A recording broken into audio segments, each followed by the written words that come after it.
चलें सर, शुरू करते हैं। ये सवाल आया था मेरे पास एग्जाम में मई जून 2022 में। सही है। ये मेरे पास आया था मई जून 2022 में। छोटा सा सवाल है, मैंने आपसे कहा था सर ये पूरा सवाल कभी भी नहीं आता, कभी 6 मार्क्स की कभी 7 मार्क्स की एडजस्टमेंट आ जाती है। ठीक है। कहता है Nala trader, Nala is a trader who buy and sell stationery. सही है सर। अच्छा, she provided the following information about her inventory at 28 Feb 2022। Sir उसने 28 Feb की इंफॉर्मेशन दे दी अबाउट हर इन्वेंट्री। कहते हैं उसके पास पैक ऑफ पेपर्स हैं जिसकी कॉस्ट है टू, जिसकी नंबर ऑफ यूनिट 240 है। पैक ऑफ एनवेलप्स हैं 225 के हैं। नोट पैड्स हैं 150 यूनिट्स हैं। और बॉक्सेस ऑफ पेंसिल हैं जो नंबर ऑफ यूनिट्स है 96। ठीक है। याद रखिएगा ये 96 यूनिट्स नहीं है, पेंसिल नहीं है, बॉक्सेस है। ठीक है। एग्जामिनर ये कर सकता है, एग्जामिनर ये बात कह सकता है आपसे कि यार यहाँ पर सेलिंग एक्सपेंस पर यूनिट या सेलिंग प्राइस पर पेंसिल दे सकता है। उसने यहाँ बहुत आसान काम किया, नहीं दिया। वो यहाँ पर पेंसिल के हिसाब से दे सकता था, 8-9 मार्क्स का सवाल बनाता और वो यहाँ पर सेलिंग प्राइस पर बॉक्स नहीं बल्कि पर पेंसिल दे देता। ठीक है सर। आ जाए सर, मैं जरा इसको शुरू करता हूँ। सर मैं यहाँ पर लिखूंगा आइटम कॉस्ट एनआरबी। ठीक है। आइटम्स कॉस्ट और एनआरबी। डन है सर। सर मैं अगर सबसे पहले बात करूं पेपर की, यानी कि मैं इसको सिर्फ पैक ऑफ पेपर नहीं सिर्फ पेपर लिख रहा हूं, तो सर इसकी कॉस्ट कितनी होगी? देखिए, cost per unit plus carriage inverts. मैं कॉस्ट कैसे निकालूंगा? Cost per unit plus carriage inverts. ये बात समझ आती है? यस लिख के बता दें। कॉस्ट ऐसे ही निकालते हैं, मैंने सिखा दिया था लास्ट क्लास में। और मैं एनआरवी कैसे निकालूंगा? Selling price minus cost to sell. Done.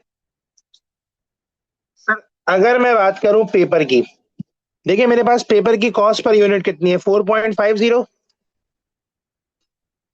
Sir carriage inward है 0, कुछ भी नहीं है। सर आप इन दोनों को सम करेंगे, इसकी कॉस्ट आ गई 4.50 की। डन है।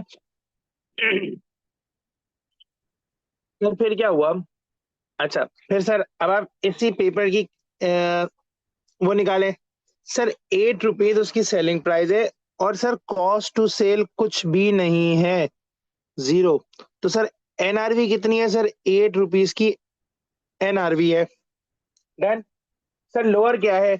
सर लोअर मेरे पास है कॉस्ट, तो सर ये carried at cost, to be carried at cost. Done. Sir ये बात समझ आती है? सर अगर ये बात समझ आ जाए तो मुझे बता दें, please please please please please please, जल्दी जल्दी जल्दी जल्दी जल्दी जल्दी। Done sir. सर फिर मेरे पास पैक ऑफ एनवेलप। सर मेरे पास एनवेलप, मैं अगर एनवेलप की कॉस्ट कितनी है सर? 5.50 और कैरेज इनवर्ट्स पर यूनिट है 1 रुपीज का। तो सर आप 5.50 प्लस 1.00, कॉस्ट हो गई मेरे पास 6.50 की। सर अगर मैं एनआरवी, सर मेरे पास सेलिंग प्राइस 10 रुपीज की है और सर मेरे पास सेलिंग एक्सपेंस 1.5 का है। तो अगर मैं यहाँ पर 10 रुपीज में से 1.50 निकाल दूं तो मेरे पास आ जाएगा 8.50। और सर ये 8.50 की मेरे पास क्या आ जाएगी? एनआरवी। सर लोअर क्या है? सर लोअर क्या है सर, मेरे पास लोअर है कॉस्ट, अगेन कॉस्ट लोअर है, तो कॉस्ट पर ही रिकॉर्ड किया जाएगा। सर फिर आ जाए नोटपैड पर। सर फिर आप आ जाए किस पर, नोटपैड पर।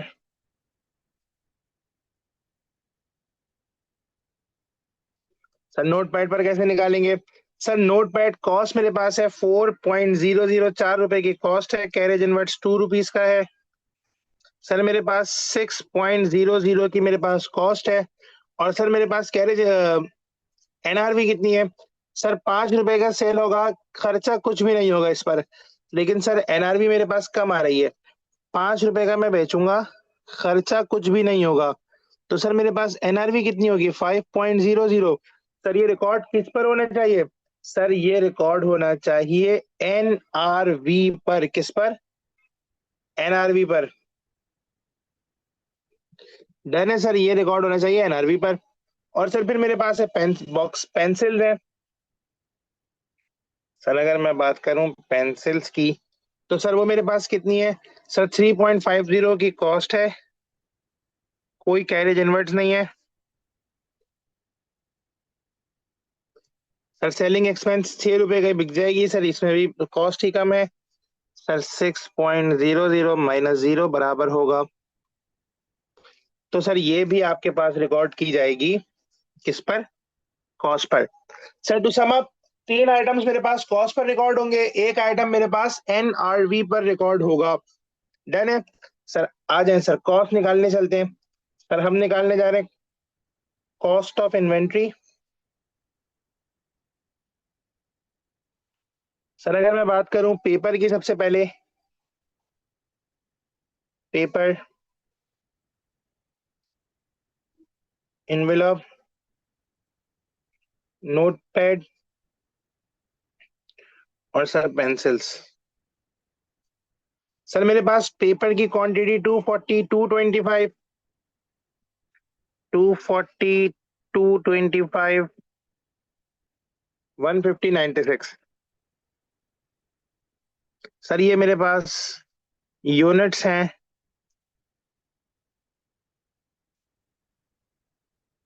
और सर अब मैं इन पर रेलेवेंट चीजों से मल्टीप्लाई करूंगा, 4.50, 6.50 और 3.50 as per the principle of lower.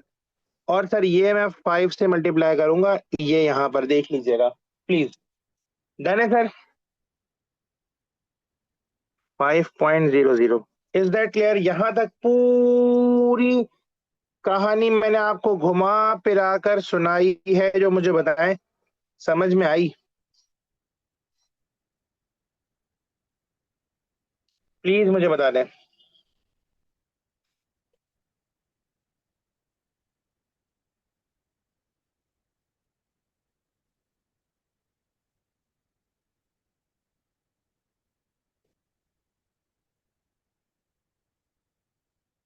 Sir clear है? सर अगर अब आप इन सबको सम करेंगे, तो सर ये किस तरह से आएगा आपके पास? 2.4 multiply by 240 multiply by 4.5,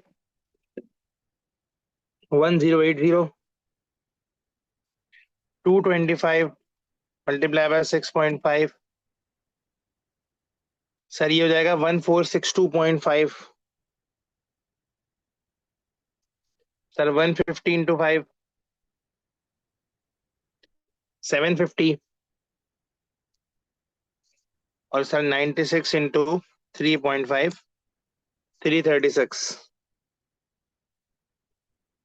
sir अगर आप इन सब को सम कर लेंगे,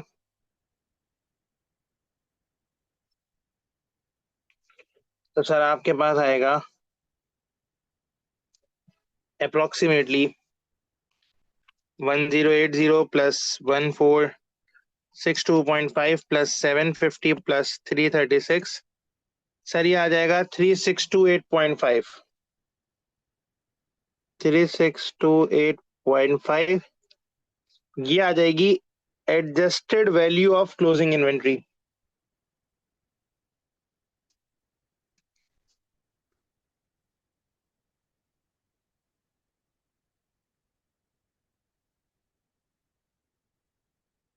सर यहाँ तक अगर चीजें क्लियर हुई हैं तो मुझे बताएं प्लीज।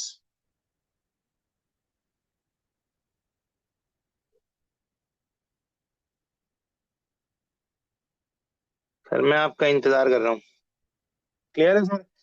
फिर वो कहता है state one accounting principle use to value inventory. कहता है एक अकाउंटिंग प्रिंसिपल बताओ। सर मैंने आपको बता बता के थक गया था, नाम बता दें, मैंने आपको ऊपर लिखवाया भी था।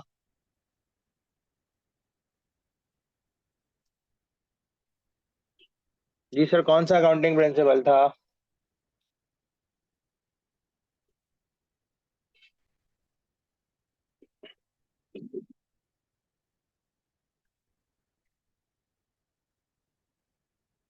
सर उसका नाम था prudence concept, prudence concept.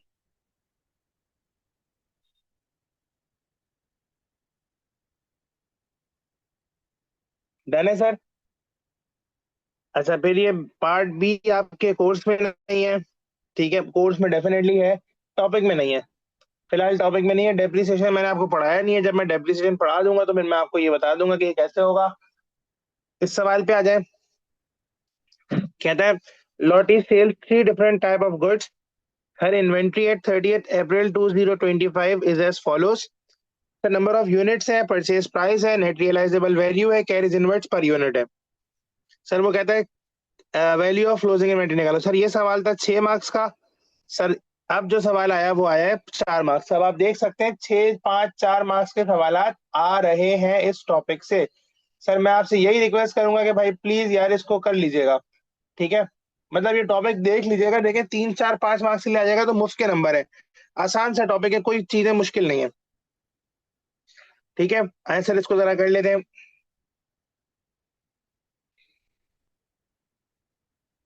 Item sir मेरे पास ए बी सी है।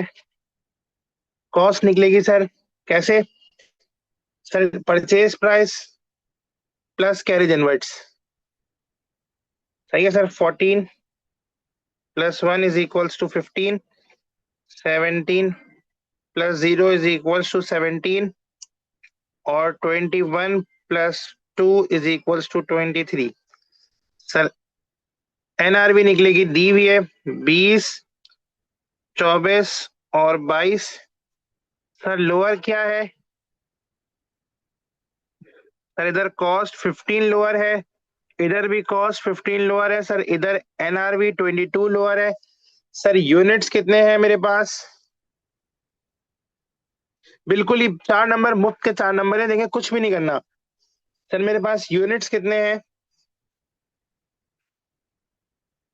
सर 60, सर 85 और सर 30। सर आप इनका टोटल निकाल लें। 16 × 15 900। 17 × 85 1445। 22 × 30 दैट इज 660। सर आप इन सबको सम करें। सर ये आ जाएगा 660 + 1445 + 900 3005।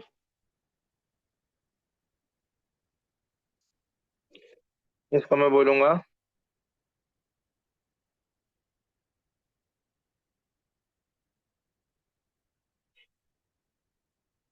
Value of closing inventory. Sir ये मेरा पास पेपर का सवाल था। सही है। ये मैंने आपको पास पेपर का सवाल कराया है, अपनी तरफ से कोई बना के सवाल नहीं कराया। देख लें कितना आसान सवाल आता है।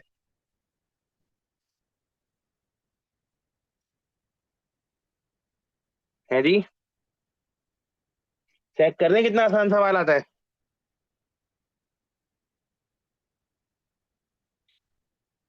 सर ये आपसे नहीं होगा सवाल में, पेपर में? बताएं, मुझे बताएं 4 नंबर आसान थे मुश्किल थे? सर कुछ भी नहीं था, नथिंग, कुछ भी नहीं करना रहा, सीधा सीधा था ना? सर बिल्कुल इजी था, कुछ भी तो नहीं करना था, सिर्फ लोअर ऑफ का प्रिंसिपल लगाना था। अब अगर एक बंदा है जिसने नहीं पढ़ा होता, जिसको ये कॉन्सेप्ट नहीं आता था लोअर ऑफ कॉस्ट और एनआरवी, तो वो फंस जाता। लेकिन मैंने आपको बता दिया। अब सर आपसे आसानी से हो जाएगा नहीं हो जाएगा, प्लीज मुझे बताएं। सर मेरे ख्याल से तो हो जाना चाहिए, अब हो जाना चाहिए right now. It is the time कि आप मुझे कहेंगे सर कोई मसला नहीं है, आप बोलें तो सही, मैं करके दिखाता हूँ आपको सारे सवाल।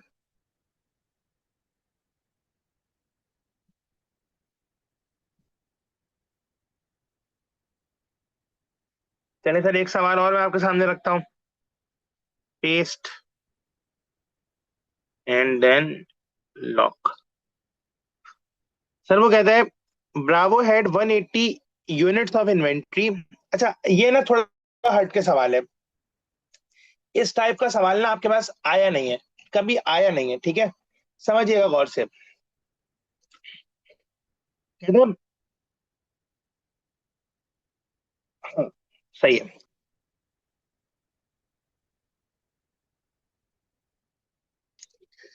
कहता है Bravo had 180 units of inventory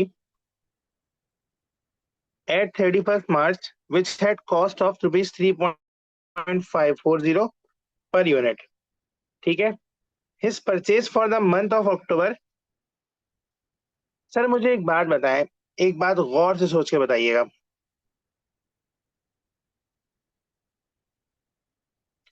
Bravo had 180 units, अच्छा कुछ मसला हो गया।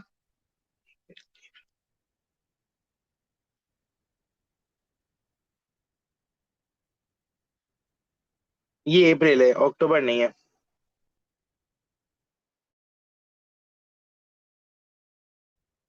सही है, ये अप्रैल है, ठीक है।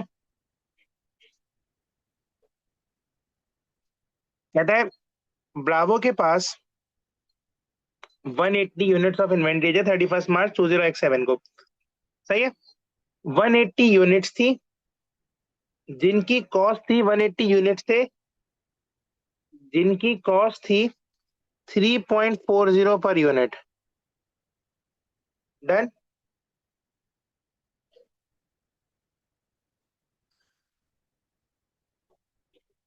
ये बात समझ आती है। During the month of April क्या हुआ, during the month of April आपने आपने आपने आपने जो है ना पहले 110 यूनिट्स खरीदे जिसकी कॉस्ट थी 3.70। फिर आपने 90 यूनिट्स खरीदे जिसकी कॉस्ट थी 4.20, और फिर आपने 120 यूनिट्स खरीदे जिसकी कॉस्ट थी 3.80। डन। वो कहता है calculate the value of inventory at 1 April 20x7।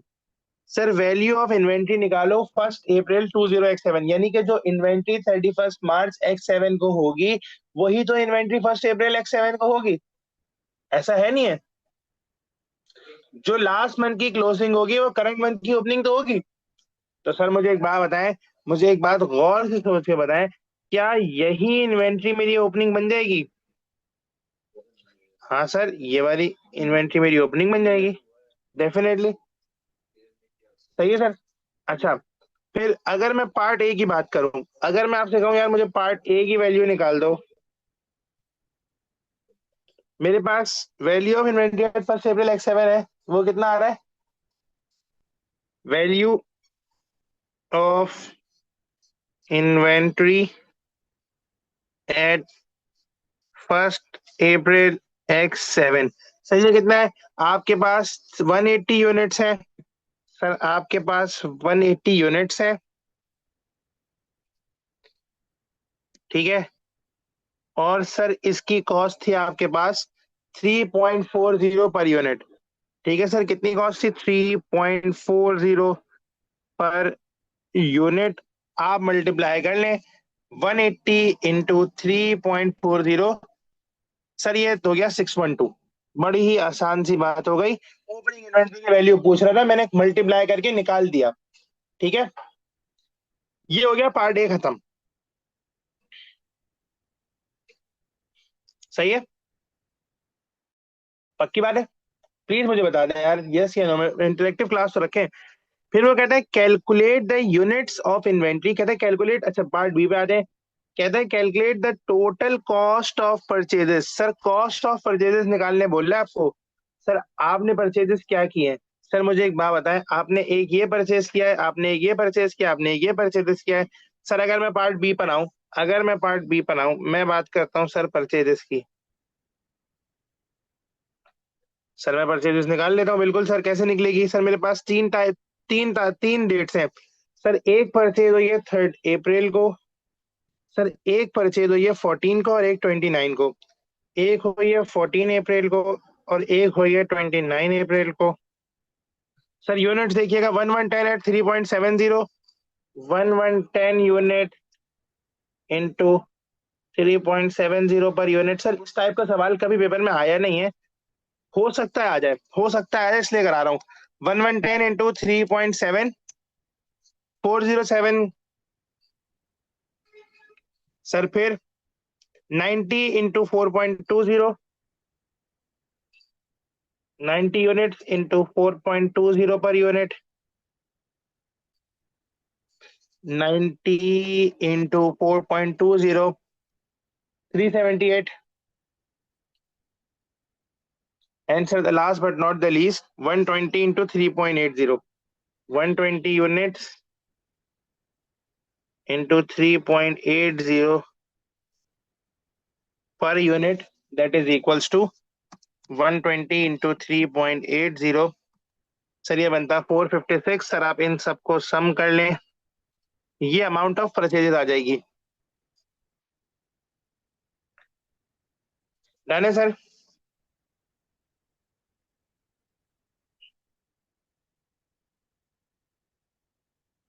Amount of purchases 456 plus 378 plus 407, 1241। Clear? Sir अब ना ये है पार्ट सी। जो अभी तक मैंने कराया वो उसमें कुछ भी नहीं करना था, सिर्फ प्लस माइनस करना था। सही है। अब ना सोचने की बात है। वो कहता है ब्रावो सेल्स, प्लीज इसको गौर से देखिएगा। वो कहता है Bravo sales his inventory in the order in which it is received. Sir इस बात का मतलब आप समझते हैं? इस बात में ना उसने एक और कॉन्सेप्ट को हिट किया है, और मैं उस कॉन्सेप्ट को बहुत डिटेल में पढ़ाऊंगा जब आप एएस में आएंगे। ठीक है। अभी मैं आपको सिर्फ थोड़ा सा ब्रीफ ओवरव्यू देता हूँ। वो कहता है ब्रावो सेल करेगा अपनी इन्वेंट्री उसी ऑर्डर में जिसमें उसने रिसीव किया। यानी कि जो इन्वेंट्री पहले आएगी वो पहले बिकेगी, ऐसा? जो इन्वेंट्री पहले आएगी वो पहले बिकेगी, ऐसा? प्लीज मुझे बता दें। और जो बाद में आएगी वो बाद में बिकेगी, ऐसा? वो कहता है ड्यूरिंग अप्रैल ब्रावो सोल्ड 290 यूनिट्स। सर मुझे एक बात, अब आप ना गौर से, सर अब मुझे आपकी 110% अटेंशन चाहिए, क्योंकि आप पॉइंट अलग आ गया है। मेरा आपसे सवाल है, total units available for cell क्या होंगे? सर आपके पास अवेलेबल फॉर सेल कहाँ से बनेगा मिला के? सर अगर मैं आपसे पूछूं अवेलेबल फॉर सेल कैसे बनेगा, तो आप कहेंगे sir opening inventory, opening inventory में जो यूनिट्स पड़े हुए होंगे वो, और सर जो आपने परचेजेस की होंगी वो। सर ये दोनों मिलाकर अवेलेबल फॉर सेल होंगे। मतलब सर, मतलब आपके पास ओपनिंग में ये 180 यूनिट्स पड़े हुए थे, और आपने सर ड्यूरिंग द ईयर कुछ परचेजेस की। सर आपके पास ओपनिंग में ये यूनिट्स रखे हुए थे। इसका कलर चेंज कर लें, ऐसा करें, इसको आप ऐसा करें, उधर जाएं। हाँ सर। सर आपके पास ओपनिंग में ये 180 रखे हुए थे, ड्यूरिंग द ईयर ये परचेजेस हुई। जरा इनको सम करें यूनिट्स को। 1110, 200 और 200, 320। सर ओपनिंग में 180 रखे हुए थे। सर ओपनिंग में 180 यूनिट्स रखे हुए थे। परचेजेस आपने 320 यूनिट्स की। तो सर आपके पास टोटल अवेलेबल फॉर सेल कितना बचा? सर आपके पास टोटल अवेलेबल फॉर सेल कितना हुआ? 180 plus 320, 500 units. 500 units are available for sale, ऐसा। सर आपने आउट ऑफ दिस 500, सर आपने आउट ऑफ दिस 500 आपने सर कितने यूनिट बेचे? उसने लिखा आपने 290 यूनिट बेच दिए, 290 इसमें से बेच दिए। Sir out of this 500 units आपने 290 यूनिट्स की सेल्स कर दी। तो सर मुझे एक बात बताएं, आपका क्लोजिंग इन्वेंट्री कितना बचा हुआ होगा? मुझे एक बात बताएं, गौर से सोच के बताइएगा।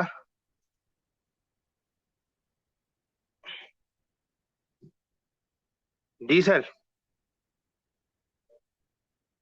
सर आपका क्लोजिंग इन्वेंट्री कितना बचा होगा?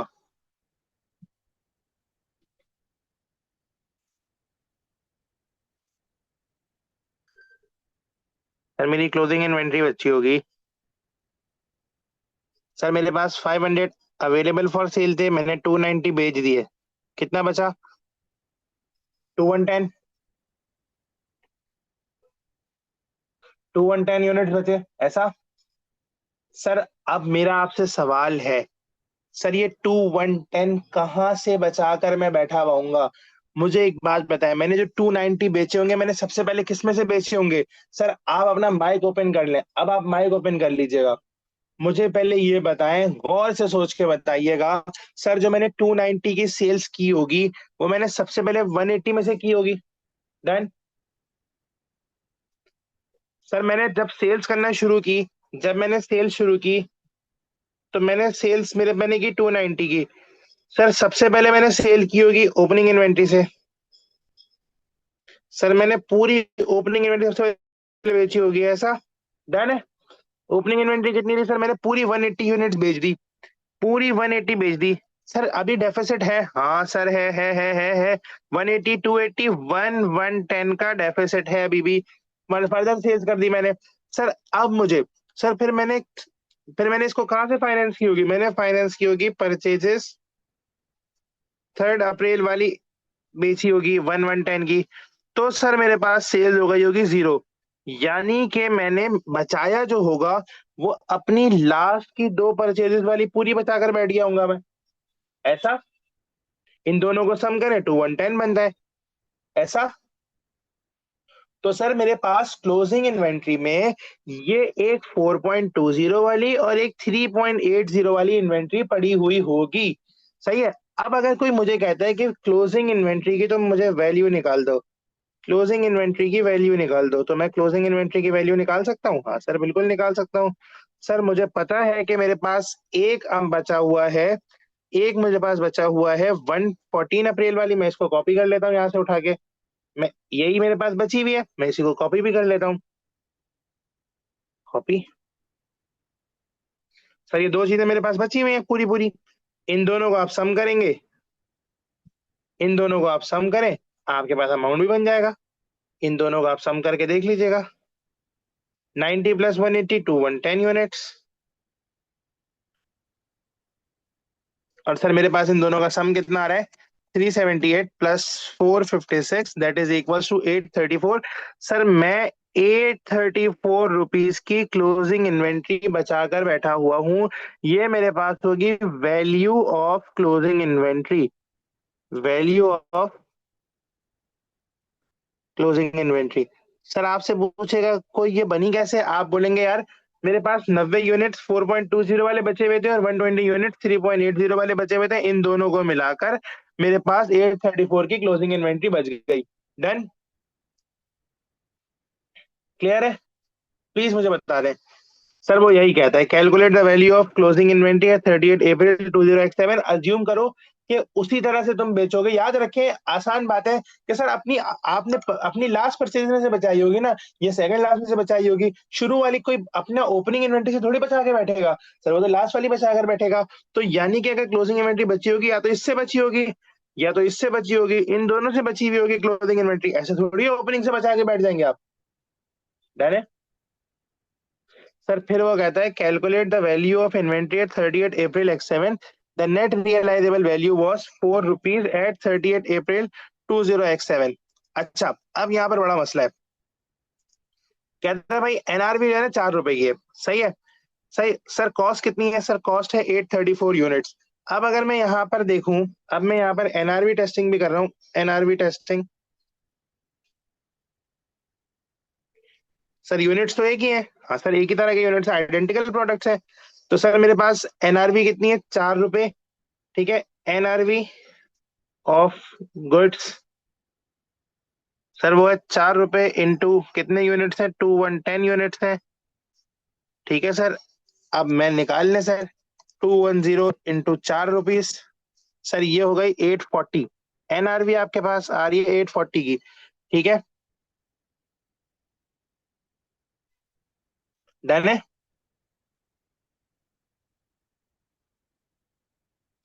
सर ऐसे होगा? नहीं सर, ऐसे नहीं होगा, प्लीज देखें। देखिए यहाँ पर ना दो तरह के गुड्स हैं, दो तरह के आइटम्स हैं। सर एक, एक 3rd अप्रैल वाले, और सर एक मेरे पास 29 अप्रैल वाले हैं। सर इनकी कॉस्ट कितनी है? सर 3rd अप्रैल वाले की कॉस्ट कितनी है? एक 14 अप्रैल वाले, 29 वाले। एक 14 वाला है, एक 29 वाला है। सर 14 वाले की कॉस्ट कितनी है? 4.20। और सर इसकी कॉस्ट कितनी है? 3.80। ठीक है सर, मुझे एक बात बताएं सर, एनआरवी कितनी है?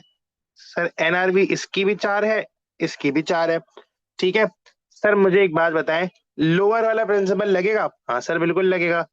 सर इधर लोअर क्या है? सर इधर एनआरवी लोअर है और इधर कॉस्ट लोअर है। 3.80। सर यूनिट्स कितने हैं?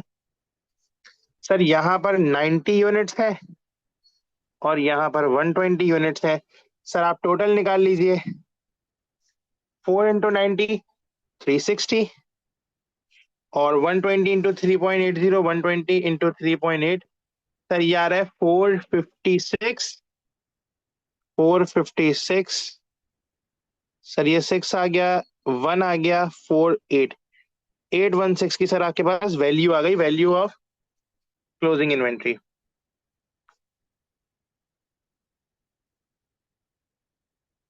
सर ये बात समझ में आती है? क्लियर है? इसको मैं बोलूंगा adjusted value of closing inventory. Done है सर? प्लीज मुझे बता दें। सर अब मैं बता रहा हूँ क्या किया। सर मैंने ओपनिंग इन्वेंट्री निकाली, जी सर। आपने क्लोजिंग परचेजेस निकाल ली, जी सर। सर आपने क्लोजिंग इन्वेंट्री निकाली अज्यूमिंग दैट जो पहले आई वो पहले बिकी, जो बाद में आई जो वो बाद में बिकी। ठीक है, और सर फिर उसके बाद आपने क्या निकाला? सर फिर आपने दोबारा क्लोजिंग इन्वेंट्री निकाला using NRV testing. NRV testing करके आपने आ, हमारे पास क्लोजिंग इन्वेंट्री निकाल ली। जी सर, बस हो गया। बिल्कुल बिल्कुल बिल्कुल यार, इसीलिए मैं कहता हूँ थोड़ा जल्दी आ जाया करें यार प्लीज। अब देखिए मेरा पॉइंट तो रह गया ना अभी भी, मुझे ये वाला पार्ट भी कराना था अभी। खैर एनीवेज, कॉपी इसको आप रखें कट। सर ये सवाल है, ठीक है, ये रहा सवाल, ये मैं यहाँ लगा रहा हूँ पीडीएफ में। ठीक है सर, ये सेम सवाल है, थोड़ी बहुत वैल्यूज चेंज है, इसको कर लीजिएगा। मैं आपको इसकी रिकॉर्डिंग दे दूंगा। ठीक है, हमारा यहाँ पर ऑफिशियली सवाल हो गया खत्म। ठीक है, टॉपिक हो गया इन्वेंट्री वैल्यूएशन का खत्म। सही है, नेक्स्ट क्लास से हम नया टॉपिक शुरू करेंगे। ठीक है सर, बराए मेहरबानी इसको रिवाइज करिएगा। आसान टॉपिक है, मैं बार बार कह रहा हूँ आसान है, लेकिन सर थोड़ा सा देख लें आप चीजें। अब जैसे ये वाला सवाल था, ये थोड़ा सा टिपिकल सवाल था, ये मुश्किल सवाल था, इस तरह का सवाल अभी तक आपने देखा नहीं होगा। ठीक है, तो इस तरह का सवाल अगर आ जाए तो फिर आप फंस जाएंगे यकीन। तो फिर मैं प्लीज आपसे यही रिक्वेस्ट कर सकता हूँ हाथ जोड़ के कि भाई बराए मेहरबानी इस सवाल को कर लीजिएगा। ठीक है, डन है? क्लियर? आज के लिए इतना ही रखूं? ठीक है सर, अल्लाह हाफिज।